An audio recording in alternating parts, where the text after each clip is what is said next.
મીટી. અને જો ચિંતા મટી જાય તો શું થાય?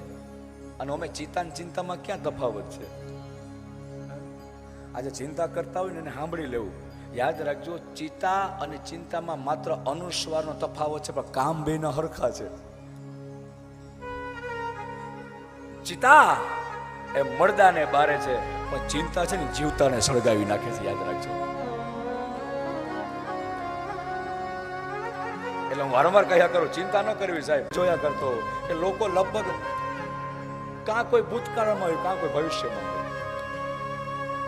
આ વર્તમાનમાં સમાજમાં જીવતું જ નથી સાહેબ. કોઈ અપવાદરૂપ કોઈ ગયણા ગાયતા છે સાહેબ, વર્તમાનમાં જીવે છે. બાકી જ્યાં જોવો ત્યાં કાં કોઈ ભૂતકાળમાં હોય, પણ એને ખબર નથી કે આ ભૂત અને ભવિષ્યની જે હું ચિંતા કરી રહ્યો છું એના કારણે મારું વર્તમાન બગડી રહ્યું છે.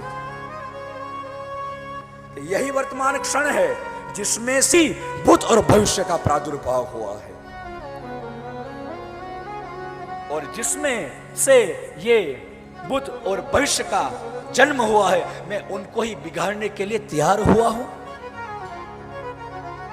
ये कैसी मूढ़ता है, ये कैसी घिलछा है हमारी और आपकी, ये कैसी मूर्खता है.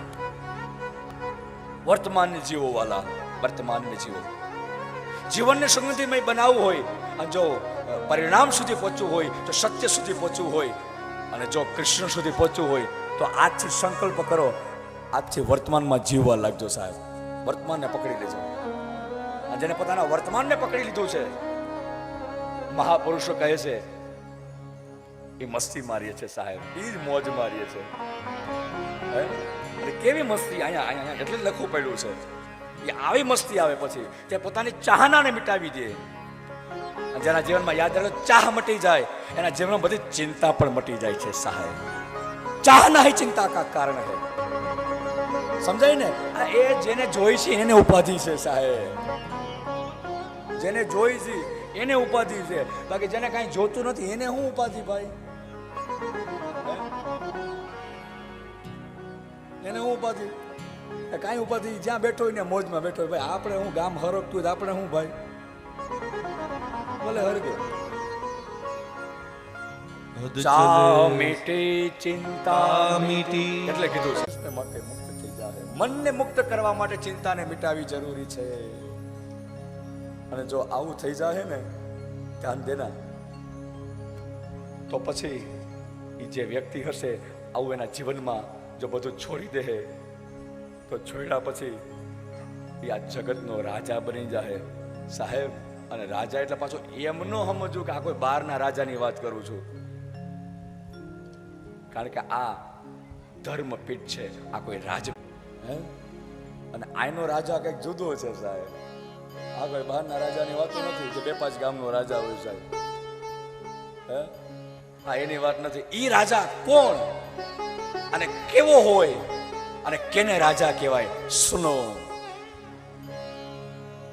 ચાહ મિટી ચિંતા મિટી, મનવા હુઆ બેપરવા. અને હવે આની વ્યાખ્યા શું છે? કેને રાજા કહેવાય? जिसको कछु न चाहिए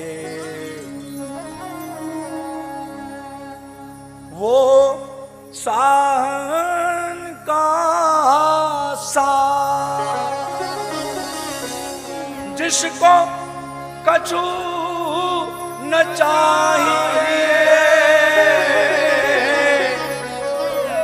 वो साहन का साथ.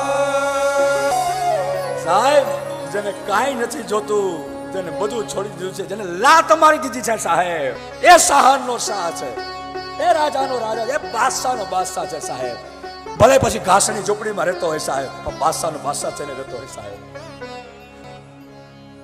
જેને પોતાના જીવનમાં આ જોઈ છે, આ જોઈ છે, એ તો ભિખારી છે સાહેબ. એ રાજા ન હોઈ શકે.